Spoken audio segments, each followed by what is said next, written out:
నమస్కారం SDV news కి స్వాగతం. నేను గణేష్. బులెటిన్లో హెడ్లైన్స్ చూద్దాం.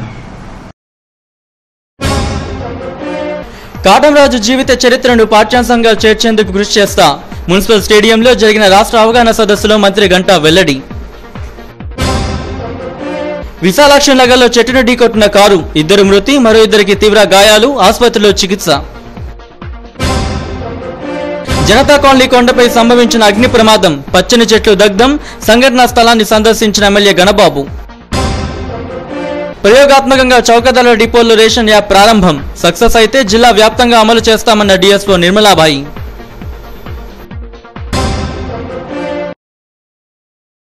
ఇక డీటెయిల్స్లోకి వస్తే, కాటంరాజు జీవిత చరిత్రను పాఠ్యాంశంగా చేర్చేందుకు కృషి చేస్తానని రాష్ట్ర విద్యాశాఖ మంత్రి గంటా శ్రీనివాసరావు హామీ ఇచ్చారు.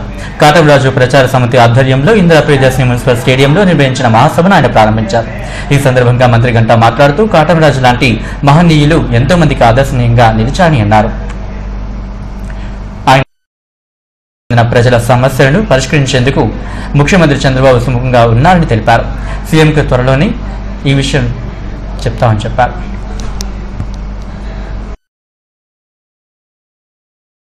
అవగాహన కార్యక్రమంలో తెలంగాణకు చెందిన వామపక్ష నేతలు నోముల నరసింహయ్య కరసాము చేసి ఆకట్టుకున్నారు.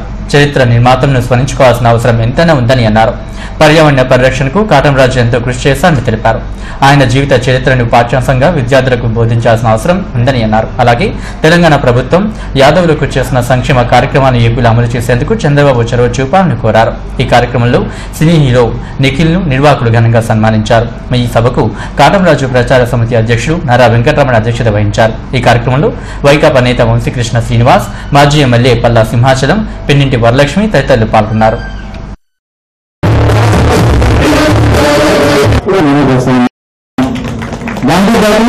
ఏదైతే కాటంరాజు గారి దీన్ని ఒక స్టేట్ ఫెస్టివల్ కూడా డిక్లేర్ చేస్తున్నారు.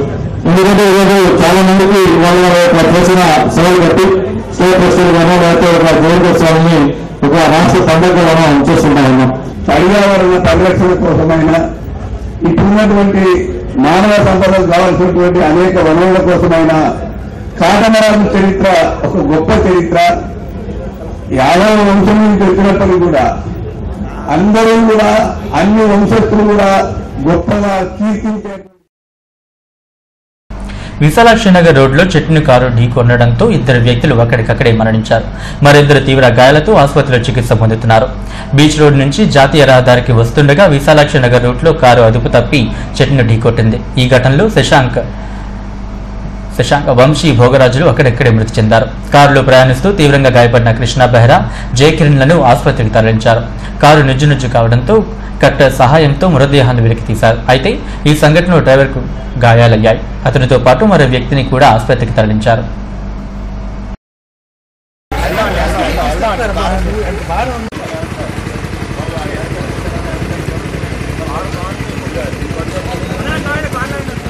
జ్యోతి కదా నువ్వు, హుసేన్ ఫోన్ చేశాడు.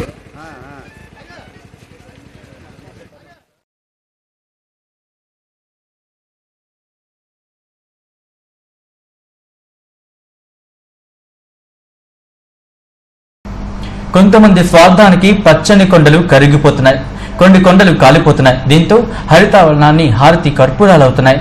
జనతా కాలనీలో కొండలపై మంటలు చెలరేగాయి. స్థానికులు పరుగులు తీశారు. ఎవరికి ఎటువంటి ప్రమాదం లేకపోయినా పచ్చటి హరితవనం కాలి బూడిదైంది. ఈ అగ్ని ప్రమాదంపై రిపోర్ట్. ఆదివారం ఉదయం సమయంలో పారిశ్రామిక ప్రాంతం జీవీఎంసీ 48వ వార్డు జనతా కాలనీ కొండపై మంటలు వ్యాపించాయి. ఆకతాయిలు కొండకు నిప్పంటించడంతో ఒక్కసారిగా మంటలు ఎగసిపడ్డాయి. పరిసర ప్రాంతాల్లో నివాసం ఉంటున్న ప్రజలకు ఇళ్లలోంచి బయటకు వచ్చి మంటలను అదుపు చేసే ప్రయత్నం చేశారు. కొండపై భాగంలో ఉన్న మొక్కలన్నీ ఎండిపోవడంతో మంటలు ఒక్కసారిగా అంటుకున్నాయి. జీవీఎంసీకి చెందిన వాటర్ ట్యాంక్ కొండపైనే ఉండడంతో మంటను అదుపులోకి తేగలిగారు.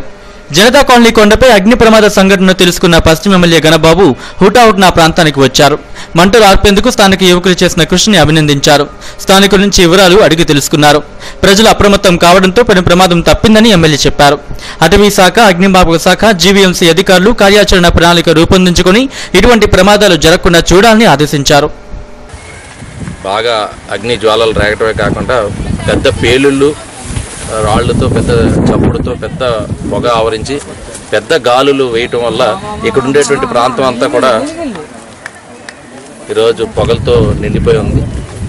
దానిలో వెంటనే అప్రమత్తమైనటువంటి గ్రామస్తులు కానివ్వండి, ఇక్కడ ఉండేటువంటి యువకులు కానీ చాలా చొరవ చూపించి చాలా సాహసాన్ని చేసి ఇక్కడే అదృష్టవశాత్తు ఉన్నటువంటి వాటర్ ట్యాంకులో ఉండేటువంటి వాటర్ని ఉపయోగించి ఈ మంటలను ఆపగలిగారు.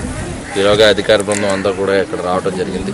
సమాచారం అందినాక నేను కూడా ఇక్కడ రావడం జరిగింది. పెద్ద ప్రమాదమే తగ్గింది, అంటే ఎక్కడ ఆస్తి నష్టం జరగలేదు.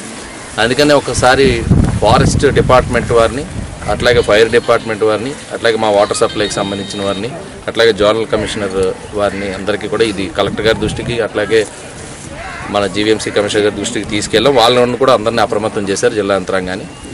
అవసరమైతే నేవల్ ఫోర్సెస్ని కూడా పంపించాలనేటువంటి ఉద్దేశంతో రెడీ చేసినాక ఈరోగా మంటలు ఆర్పడం జరిగింది. అయితే భవిష్యత్తులో ఇట్లాంటివి జరగకుండా ఉంటే ఏ రకమైనటువంటి చర్యలు తీసుకోవాలనే దాని మీద ఒకవైపు ఫారెస్ట్ డిపార్ట్మెంట్ను కూడా అలర్ట్ చేయడం జరిగింది. వాళ్ళు విశాఖ కొండలపై తరచూ అగ్ని ప్రమాదాలు జరగడం పరిపాటిగా మారింది. కొంతమంది స్వార్థపరులు తమ ప్రయోజనాల కోసం వీటిని అగ్నికి ఆహుతి చేస్తున్నారని ఆరోపణలు కూడా వినిపిస్తున్నాయి. అయితే పచ్చడి కొండలు కాలిపోవడం పట్ల సర్వత్రా ఆందోళన వ్యక్తమవుతోంది. పౌర సరఫరా వ్యవస్థలో కమ్యూనికేషన్ గ్యాప్ను భర్తీ చేసేందుకు రాష్ట్ర ప్రభుత్వం నూతనంగా ప్రవేశపెట్టిన రేషన్ యాప్ను జిల్లా పౌర సరఫరాల శాఖ అధికారిని నిర్మలాభాయ్ ప్రారంభించారు. రేషన్ సరుకులు ఏ సమయాల్లో ఇస్తున్నారనే సమాచారాన్ని డీలరు లబ్ధిదారులకు యాప్ ద్వారా SMS ద్వారా సమాచారం అందిస్తారు. మల్కాపురం ప్రకాష్ నగర్లో 271 చౌకధర డిపోలో ఈ యాప్ను ప్రయోగాత్మకంగా ప్రారంభించారు. తొలి దశలో గ్రామీణ ప్రాంతాల్లో 2 డిపోలకు, అర్బన్ ప్రాంతాల్లో 2 డిపోలను ఈ రేషన్ యాప్ను ప్రయోగాత్మకంగా ప్రారంభించామని నిర్మలాభాయ్ తెలిపారు. ఇది విజయవంతమైతే అన్ని డిపోలను ప్రారంభిస్తానని చెప్పారు. చేస్తే ఏంటంటే ఒకే రోజు 50 మంది 70 మంది వస్తున్నారు కదా, అలా లైన్లో క్యూలో నిలబడకుండా వాళ్ళకి వాళ్ళది స్లాట్ అంటే ఎప్పుడు వచ్చింది అంటే 50యా 30యా 40యా అనేది వాళ్ళకి ఇన్ఫర్మేషన్ మెసేజ్ ద్వారా వెళ్తుంటుంది తెలుగులో. అందుకని అంటే వాళ్ళు దగ్గరగా ఉన్నప్పుడు వచ్చి లైన్లో నిలబడకుండా తీసుకోవడానికి వాళ్ళకి యూస్ఫుల్ అవుతుంది, టైం సేవ్ అవుతుందండి. ఇప్పుడు ఇది పైలట్ ప్రాజెక్ట్ కింద జాయింట్ కలెక్టర్ గారి ఉత్తర్వుల ప్రకారం ఇప్పుడు మన జిల్లాలో 4 షాప్స్, రూరల్లో 2 షాప్స్, సిటీలో 2 షాప్స్కి మేము ఈ నెల నుంచి స్టార్ట్ చేసామండి. ఇది బాగున్న తర్వాత బెల్గేట్ తెరిపించడం కోసం ముఖ్యమంత్రి సిఫార్సు కూడా పనిచేయకపోవడం విచారకరమని వైఎస్ఆర్సీపీ గాజువాక ఇన్ఛార్జ్ తిప్పల నాగిరెడ్డి అన్నారు. 2000 కోట్ల విలువైన స్టీల్ ప్లాంట్ భూములు కాజేయడానికి చంద్రబాబు సిఫార్సు పనిచేస్తుంది, కానీ తుంగ్లాంగ్ ప్రజల కోరిక ఆయన గేట్ను తెరిపించలేకపోవడం సిగ్గుచేటని అన్నారు. భూ కబ్జాలు మాని ప్రజా సమస్యను పరిష్కరించాలని ఆయన ప్రభుత్వానికి సూచించారు. ఆదేశాలు ఇస్తే ఇంప్లిమెంట్ జరగట్లేదంటే అది కేవలం చంద్రబాబు నాయుడు గారి చేతగాంతనం అనుకోవాలా, లేకపోతే ద్వంద్వ వైఖరి అనుకోవాలా. ఈవేళ స్టీల్ ప్లాంట్ భూముల్ని రైతులు ఈవేళ 1270 రూపాయలకు అయాలు ధారాదత్తం చేస్తే ఆ పక్క నుండి గ్రామాన్ని రీహాబిలిటేషన్ చేయడానికి ఆ పక్కనే ఇవ్వమని సైట్ అడిగితే ఇవ్వలేదు. కానీ ఈవేళ 2000 కోట్ల రూపాయలు విలువ చేసే 250 ఎకరాల భూమిని మరి నిమిషాల మీద సీఎండీ మీద ఒత్తిడి చేసి సెంట్రల్ గవర్నమెంట్ పంపించి ఆ భూములు కాజేయడానికి అయితే ఇతని ఇన్ఫ్లుయెన్స్ పనికొస్తుంది, కానీ తుంగలాంగ్ గేట్ తీయడానికి సీఎం గారి ఇన్ఫ్లుయెన్స్ పనికిరావట్లేదా? చేతగాని ముఖ్యమంత్రిగా ఇతను ముద్రపడిపోతున్నాడా? ఎమ్మెల్యేలు అలా తెలుగుదేశం కార్యకర్తలు లేకపోతే మంత్రులు. ఉత్తరాంధ్ర ఎమ్మెల్సీ ఎన్నికల్లో స్వతంత్ర అభ్యర్థిగా పోటీ చేస్తున్న జర్నలిస్ట్ లీడర్ రమణమూర్తి ప్రచారంలో వేగాన్ని పెంచారు. అన్ని వర్గాలను కలుపుకుంటూ ఆయన ముందంజలో వెళ్తున్నారు. శాసనమండలిలో ఉత్తరాంధ్ర వారిని వినిపించేందుకు తనకు ఒక్క అవకాశం ఇవ్వాలంటున్న రమణమూర్తితో మా bureau chief Chittibabu face to face. Uttarandhra MLC ఎన్నికల పోటీలో ప్రముఖ జర్నలిస్టు లీడర్ పత్రిక ఎడిటర్ రమణమూర్తి గారు మనతో ఉన్నారు. ఉత్తరాంధ్ర ఎన్నికల ప్రసారంలో ఆయన దూసుకుపోతున్నారు. ఇంకా గడువు సమీపించడంతో ప్రసార వేగాన్ని కూడా పెంచారు. అంటే ఈ ప్రసారానికి సంబంధించిన వివరాలు మనం అడిగి తెలుసుకుందాం. చెప్పండి సార్, ఈ ఇంకా గడువు దగ్గర పడుతుంది, ఈ నేపథ్యంలో మీ ప్రసారం ఎలా ఉంది? 3 జిల్లాల్లో ఎలాంటి స్పందన లభిస్తుంది? 3 జిల్లాలను కూడా విశేష స్పందన కనిపిస్తుందండి. ఎందుకంటే ఈ రోజున ఉన్న పరిస్థితిని ఓటర్స్ అర్థం చేసుకున్నారు. ముఖ్యంగా ఇప్పుడు గత 2 సార్లు సిపిఎం బలపరిచిన పీడిఎఫ్ అభ్యర్థికి ఇచ్చాము. ఈసారి ఒక కొత్త అభ్యర్థికి ఇవ్వాలనే ఆలోచన ఓటర్లో వచ్చింది. అలాగే బీజేపీ అభ్యర్థి విషయంలో కూడా వాళ్ళు ఒక నిర్ణయం తీసేసుకున్నారు. ఈ బీజేపీ మనకి ఎన్నికల ముందు మన పార్లమెంట్ ఎన్నికల ముందు ఇచ్చిన హామీలు నెరవేర్చలేదు. ముఖ్యంగా స్పెషల్ స్టాటస్ కానీ, రైల్వే జోన్ కానీ, ఉత్తరాంధ్ర అభివృద్ధికి నిధులు కేటాయించడంలో కానీ బీజేపీ ఘోరంగా విఫలమైంది అనే ఆలోచన ప్రజల్లో ఉంది. అంతేకాకుండా డిమానిటైజేషన్లో కూడా చాలామంది ప్రజలు ఇబ్బందికరమైన పరిస్థితుల్లో ఉన్నారు. వాళ్ళందరూ కూడా ఈ రోజున బీజేపీని వ్యతిరేకిస్తున్నారు. అందువల్ల మేము చెప్పాము, ఇవాళ బీజేపీకి ఓటు అడిగే అర్హత లేదు, అయినప్పటికీ కూడా సిగ్గు లేకుండా వాళ్ళు వస్తున్నారు. ఇవాళ డెవలప్మెంట్ కోసం ఇప్పుడు ఈరోజు ఎమ్మెల్సీ ఎలక్షన్ జరుగుతున్నాయి. ఒక కేంద్ర మంత్రి, 6 రాష్ట్ర మంత్రులు, 4 ఎంపీలు, 30 మంది ఎమ్మెల్యేలు, ఎక్కడ పడితే అక్కడ మొత్తం అన్ని స్టార్ హోటల్స్లోనూ వాళ్ళే, ఏ హోటల్లో చూసినా వాళ్ళ మీటింగ్లే. ఎంత ఒక ఎమ్మెల్సీ దానికి ఎంతమంది తెలుగుదేశం, బీజేపీ నాయకులు, జాతీయ నాయకులు, రాష్ట్ర నాయకులు అందరూ కూడా వచ్చి కలిసేదే. ఈ కలయిక యాక్చువల్గాను ఒక స్పెషల్ స్టేటస్ మీద కలిసి ఉంటే ప్రజలంతా ఆనందించేవారు, ఒక రైల్వే జోన్ కోసం కలిసి ఉంటే ఆనందించేవారు.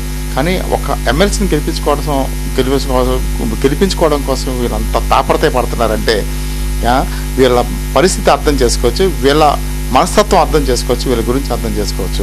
ప్రజలందరూ అర్థం చేసుకున్నారు. అందుకనే ఇవాళ బీజేపీకి తగిన బుద్ధి చెప్తారు.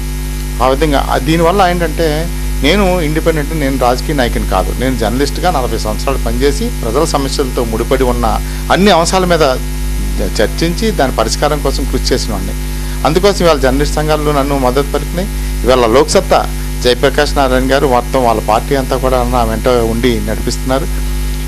అంతేకాకుండా చాలా ప్రజా సంఘాలు, అన్ని ప్రజా సంఘాలు, కార్మిక సంఘాలు ఎక్కడికి వెళ్తే అక్కడ లేదు మీలాంటి వాళ్ళు రావాలి రాజకీయాల్లోకి, మీలాంటి వాళ్ళు ఉంటే మేము ప్రశ్నించే ధోరణి ఉంటుంది, మన ఉత్తరాంధ్ర నష్టపోతున్నందుకు మీరు ప్రశ్నించే ధోరణిలో ఉన్నారు కనుక మేము డెఫినెట్గా మీకు మద్దతు పలుకుతామని చెప్తున్నారు. ఫైనల్గా చెప్పండి సార్, ఇంకా 2 రోజుల్లో ప్రసారం ముగినందు నేపథ్యంలో మీరు ఇచ్చే అభ్యర్థన ఏంటి ఓటర్లకి? ఏం లేదు, నేను ఒకటే అభ్యర్థన, మీరు గతంలో 2 సార్లు సిపిఎం బలపరిచిన పీడీఎఫ్ అభ్యర్థికి అవకాశం ఇచ్చారు, మీరు చూశారు కూడా ఏం జరిగిందో మీ అందరికీ తెలుసు. మీరు ఒకసారి ఆలోచించండి ఆ విషయంలో. రెండోది, ఈవేళ మనకి మాట మార్చి మనకు అబద్ధాలు చెప్పి మనల్ని మోసం చేసిన బీజేపీ పార్టీని దూరంగా ఉంచండి. దూరంగా ఉంచితే ఒకసారి బుద్ధి చెప్పాలి. ఈ 2 విషయాలు చేసినప్పుడు నేను జర్నలిస్ట్గా వచ్చాను.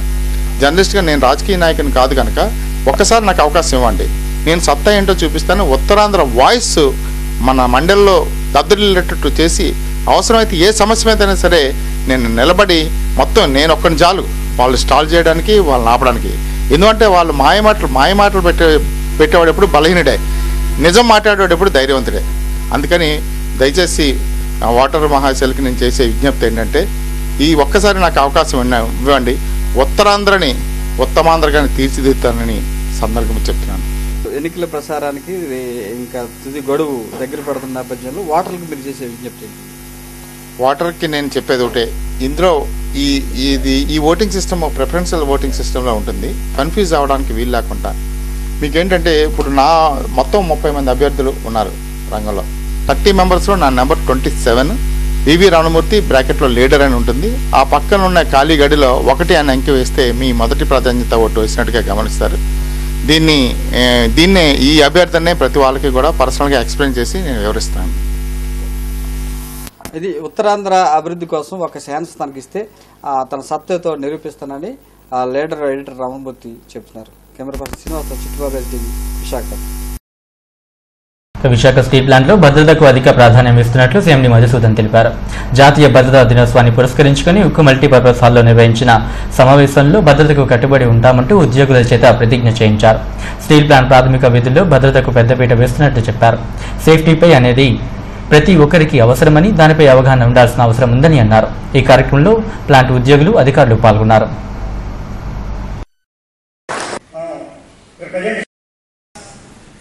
To transform that our thinking about safety into a fundamental.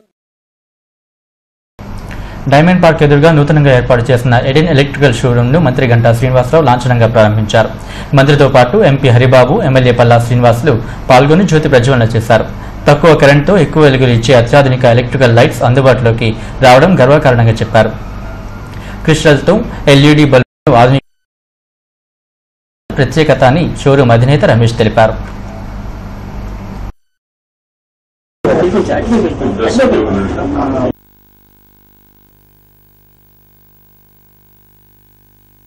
కూడా అవుతాయి బ్రైట్నెస్ సార్ ఎల్ఈడి లోనే కలర్ మొత్తం ప్రతి ఎల్ఈడి లోనే కలర్. ఇక్కడ ఏంటంటే కొంచెం అవేర్నెస్గా కొంచెం బ్రాండెడ్లో క్వాలిటీకి ఉన్న ఐటమ్ అమ్ముదామని ఇక్కడ డైమండ్ పార్క్ దగ్గర కొత్తగా స్టోర్ ఓపెన్ చేస్తున్నానండి. మొత్తం house hold LED lighting, appliances, fans, geysers అన్నీ కూడా మనం సేల్ చేస్తూ ఉంటాం. వెరైటీస్ అన్ని క్రిస్టల్ మొత్తం క్రిస్టల్ సంబంధించిన ఎల్ఈడీస్, క్రిస్టల్స్ అన్నీ ఉన్నాయండి. పవర్ కన్జంప్షన్ చాలా తక్కువ తీసుకునే ఎల్ఈడీస్ని మనం యూజ్ చేస్తున్నాం. Make in India. రేట్స్ వచ్చేటప్పటికి ఒక్కో షాండ్లర్ 2000 దగ్గర నుంచి అప్ టు 5 lakhs వరకు ఉంటుందండి. ఇప్పుడు ఇక్కడ వారంటీ ఇప్పుడు 3 years వారంటీ ఉంటుందండి. కార్యక్రమానికి ఇచ్చేసినందుకు సంతోషంగా ఉంది. ఇవాళ వైజాగ్లో ఈ లైటింగ్ కలెక్షన్ అంతా చాలా పూర్గా ఉంది. దాంట్లో ఈ మన విజయ్ గారు, రమేష్ గారు మంచి కలెక్షన్ చేస్తూ, అంటే ఇంపోర్టెడ్ ఇతర దేశాల నుంచి మంచి కలెక్షన్ తీసుకొచ్చి వైజాగ్లో మంచి బిజినెస్ చేయడానికి మంచి స్కోప్ ఉంది. ఇక్కడ వారు ఇంకా మంచి కలెక్షన్స్ తీసుకొచ్చి ఇంకా ముందు వ్యాపార అభివృద్ధి చెందాలని చెప్పేసి కోరు. ఇండస్ట్రియల్ ఎస్టేట్ లో Bliss ice cream manufacturing unit ప్రారంభమైంది. ప్రముఖ నవల రచయిత Yandamuri Veerendranath, bank of India general manager DV రెడ్డిలు లాంఛనంగా ప్రారంభించారు. బ్లిస్ ఐస్ క్రీమ్ ప్రొడక్ట్ ను కంకటాల టెక్స్టైల్ సిఎండి కంకటాల మల్లిక్ తొలి కొనుగోలు చేశారు. ఈ సందర్భంగా మహేష్ సూరపనేని మాట్లాడుతూ నాణ్యతకు అధిక ప్రాధాన్యం ఇస్తూ వివిధ రకాల ఐస్ క్రీమ్ ఐటమ్స్ తయారు చేసినట్టు తెలిపారు. బెస్ట్ క్వాలిటీ ఐస్ క్రీమ్ ఏపీలో అందుబాటులోకి తీసుకొస్తామని తెలిపారు.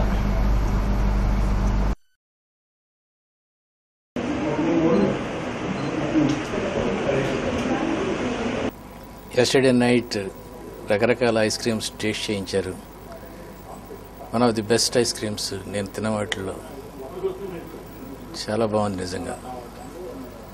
ఈ ఎంటర్ప్రెన్యూర్ కూడా ఇంతకుముందు ఇదే టైప్ మిల్క్ ప్రొడక్ట్స్లో పనిచేసినట్టు తెలిసింది.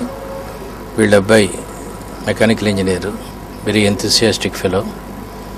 నా ఫ్రెండ్ కొడుకు కూడా దీంట్లో పార్ట్నర్గా ఉన్నట్టున్నాడు. I wish them all the best. Really ఒకసారి టేస్ట్ చేసి మీరు కంపేర్ చేస్తే బ్లిస్ ఈజ్ ది బెస్ట్ అని అనిపిస్తుంది. ఇట్స్ నాట్ ప్రమోషనల్ చెప్పడం కాదు, కానీ అన్నీ చూశాను కాబట్టి చెప్తున్నాను. One of the best. Thank you very much. Routine ice cream తయారు చేసి పెడితే కాదు, ఏదైనా డిఫరెంట్ మాకున్న ఎక్స్పీరియన్స్, ఫ్లేవర్స్లో మాకున్న లాస్ట్ 2 decades ఎక్స్పీరియన్స్ కానివ్వండి, ట్రేడింగ్లో ఇంతకుముందు ఒక మల్టీనేషనల్ బ్రాండ్కి నేను డిస్ట్రిబ్యూటర్ని ఇక్కడ. సో ఆ ఎక్స్పీరియన్స్ తోటి we thought we will give one of the best ice cream to Vizag and surrounding areas. Very ultra modern, very hygiene. అసలు most important factor hygiene. Ice cream తయారు చేయటం ఒక పద్ధతి, ఐస్ క్రీమ్ హైజీన్గా. అల్లిపురం నీలమ్మ వేప చెట్టు అమ్మవారి దేవస్థానంలో మహాశివరాత్రి జాతర ఘనంగా ముగిసింది. ముగింపు సందర్భంగా భారీ ఎత్తున అన్న సమరాధన నిర్వహించారు. వార్డు టీడీపీ అధ్యక్షులు బంటుపల్లి సూర్యనారాయణ, సత్యవతి, ఆర్గనైజర్ ఉమా మహేశ్వర తదితరులు ఈ కార్యక్రమంలో పాల్గొన్నారు.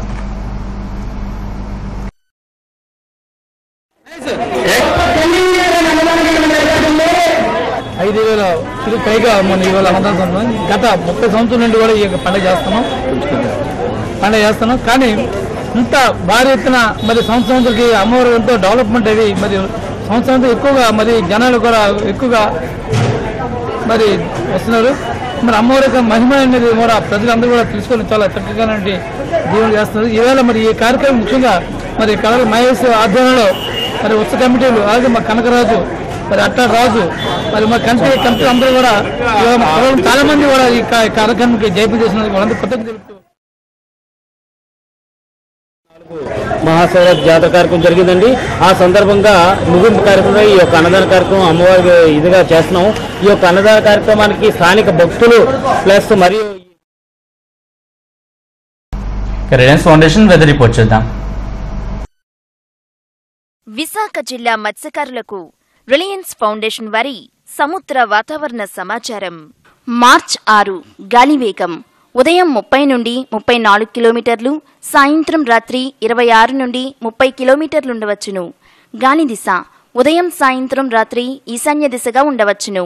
అలల ఎత్తు ఉదయం 5 నుండి 6 అడుగులు, సాయంత్రం రాత్రి 4 నుండి 5 అడుగులు ఉండవచ్చును. ఆకాశం ఉదయం సాయంత్రం రాత్రి పాక్షికంగా మేఘావృతమై ఉండవచ్చును. మార్చి 7 గాలి వేగం ఉదయం సాయంత్రం రాత్రి 22 నుండి 24 కిలోమీటర్లుండవచ్చును. గాలి దిశ ఉదయం సాయంత్రం రాత్రి ఈశాన్య దిశగా ఉండవచ్చును. అలల ఎత్తు ఉదయం సాయంత్రం రాత్రి 4 నుండి 5 అడుగులుండవచ్చును. ఆకాశం ఉదయం సాయంత్రం అక్కడక్కడ తేలికపాటి జల్లులు కురిసే అవకాశం ఉన్నది. రాత్రి మేఘావృతమై ఉండవచ్చును. మత్స్యకారులకు సూచన. ఇంకోయిస్ వారి గణాంకములను బట్టి రాగల 2 రోజులు సముద్ర వాతావరణం సాధారణ పరిస్థితుల్లో కొనసాగుచున్నది. కావున మత్స్యకారులు వేటకు వెళ్లవచ్చును. విశాఖ జిల్లా రైతులకు జిల్లా ఉద్యాన శాఖ మరియు రిలయన్స్ ఫౌండేషన్ వారి సమాచారం. కొద్దిపాటి నీటి తడి ఇవ్వగలిగిన రైతులు ఈ వేసవిలో బెండ, పొడవు చిక్కుడు వంటి కాయగూర పంటలు వేసుకోవడం వల్ల లాభదాయకంగా ఉంటుంది. ఈ సమాచారం విన్న రైతులకు రిలయన్స్ ఫౌండేషన్ వారి ధన్యవాదములు. వాతావరణ సమాచారమును ఇంకోయిస్ మరియు యాక్యువెదర్ నుండి స్వీకరించడం జరిగినది. మీరు మరింత సమాచారం కొరకు రిలయన్స్ ఫౌండేషన్ వారి టోల్ ఫ్రీ నెంబర్ 1800-419-8800 నందు సంప్రదించవచ్చును. ఇక బులెటిన్ ముగించేందుకు హెడ్లైన్స్ మరోసారి చూద్దాం. కాటంరాజు జీవిత చరిత్రను పాఠ్యాంశంగా చేర్చేందుకు కృషి చేస్తా. మున్సిపల్ స్టేడియంలో జరిగిన రాష్ట్ర అవగాహన సదస్సులో మంత్రి గంటా వెల్లడి. విశాలాక్షి నగర్లో చెట్టును ఢీకొట్టిన కారు, 2 మృతి, మరో 2కి తీవ్ర గాయాలు, ఆసుపత్రిలో చికిత్స. జనతా కాలనీ కొండపై సంభవించిన అగ్ని ప్రమాదం, పచ్చని చెట్లు దగ్ధం, సంఘటనా స్థలాన్ని సందర్శించిన ఎమ్మెల్యే గణబాబు. ప్రయోగాత్మకంగా చౌకధరల డిపోల్లో రేషన్ యాప్ ప్రారంభం, సక్సెస్ అయితే జిల్లా వ్యాప్తంగా అమలు చేస్తామన్న డిఎస్ఓ నిర్మలాబాయి.